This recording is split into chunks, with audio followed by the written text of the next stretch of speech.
Hey everyone, and welcome back to another video. So this is the first video I'm doing on my new iPad, so we'll just have to see how it all works. Yeah, it was a recent gift, so since my iPhone, which I usually use, doesn't work on Wi-Fi anymore, stupid 4S, the Wi-Fi's died on mine, so it's no good for filming videos anymore because it's a pain to get them off the thing. But at least I've got this, so I can film and upload direct from this, like I used to be able to. Looking on YouTube recently, some people seem to be kind of filming videos of their stashes, and I thought, well, I've got a relatively, compared to some, tiny, but compared to others, and for myself, it's an alright size stash. So I thought I'll just go through it with you. So we start on the left here. Some of these are actually boxes here that are actually of kits that are either part finished or kind of on the shelf. So I've still got the box for the A10 Thunderbolt, but it's actually up on the shelf. They're being in the process of being made. The Typhoon's unstarted, the Hornet's unstarted. In there is also some extra decals and an Aries resin cockpit set and stuff. The C-Lynx is also more or less finished, so actually in terms of sprues, it's all built. It's currently as a long-term work in progress. I got it to a certain point and then moved on to other things, and it sits on the shelf through in the living room unfinished. So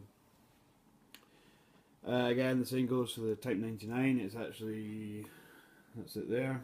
I've just got the tracks to finish and stuff, so the box is still there. This is a new acquisition, the Academy 135 King Tiger. Lee hates me because I got mine for $18.99. He paid about 40 quid for his. This is the Volom Antonov AN2, which I won in the Cold War, the ISM Cold War SIG group build. Sorry, that was my prize, so I've still got to build that. And a recent acquisition, which I relieved Paul from ISM of. He was getting rid of that, so I got the Edward Top Falcons F-16 limited edition. And then this is the box, which I'm going to keep the rest of these boxes don't fit in here. So again, if it's Cromwell, it's actually built on the shelf. So I think that box is actually just, I don't know, it has got parts in it still, but it basically just needs the spare parts cleaned out and chucked in a box. The same for these. These two are the ones I did for my Cold War group build, so they're actually kind of empty boxes. Picked up a Matchbox Buccaneer on Airfix, on eBay, for Aaron Newland's Matchbox community build. So sometime this year that'll get done. The Glees class destroyer from Dragon. I got that from Skill Model Alberta in his subscriber giveaway. Really keen to build that. Never built a ship before, so. Continuing on the Harrier theme, picked up an Harrier T10. It's raised detail order kit, but I'm gonna give that a go at rescribing and stuff. Christmas present for my artillery collection, the Chinese Type 83. I believe this is not actually their current artillery system anymore. They have a more modern one which is similar in size and design to the Russian 2S19 MSTA, just as this is a relatively similar vehicle to the kind of 2S1, 2S3 sort of similar kind of style of vehicle, really. Unsurprisingly. What else have we got in here? I think that's it, so I'll not bother getting all the rest of this out. Some NATO pilots and ground crew, which I got. I used some of those on my Cold War group build entry. Some Revell British infantry I got with the Cromwell when I bought it off a friend. The most up to date tooling of the Sea Harrier FE2 and the FRF1. Basically, I like Harriers, so the only ones I need is I've got a GR9 on the shelf, so I need, and I've got a T10, so I need a T4, a T8, which is effectively a T4, but with the avionics and cockpits layout of the FA2 externally. I think they're more or less exactly the same. No, sorry, it looks more like a T2, but it's got those short pointy nose. It doesn't have the radar that the FA2 does, I believe. What else do I need?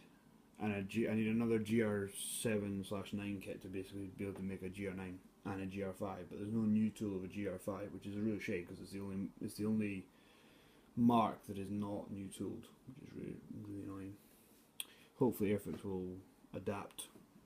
You know, it won't fit on them because they're the Harrier 1, whereas the GR5, GR7, GR9 were referred to as the Harrier 2, which was then made by BAE rather than Hawker Siddeley.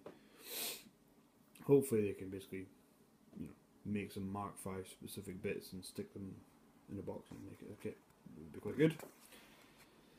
This is my second prize for the World War II group build on ISM, the Edward Wicked Edition BF110G2. This is a really nice looking kit. I think this is one of the ones that's actually tooled by Edward themselves. It's in that kind of green-brown plastic sort of stuff. Airfix Buccaneer.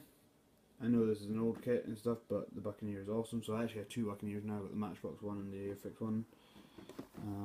This is the remnants of my Under the Red Star Airfix Club kit. I've actually built the P40 and the Hurricane. The Spitfire's still in there though because it's that really horrible old tool Mark 5B. Tamiya 172nd PF51 actually. What's this? Oh yeah, I forgot about that. 148th monogram, Revell monogram JU87D. I started rescribing this ages ago and basically kind of made a bit of a hash of it. So I might actually, I don't know, I'll get around to that eventually. I've got World War II 172nd Luftwaffe personnel, and basically this is two of the starter kits I got cheap in Lidl, Messerschmitt and the Mustang. So that's my stash. Growing, and there's some in here that I'm really keen to build. I really want to build that. I really want to build that, and I really want to build these two. I kind of got a penchant for building a big jet.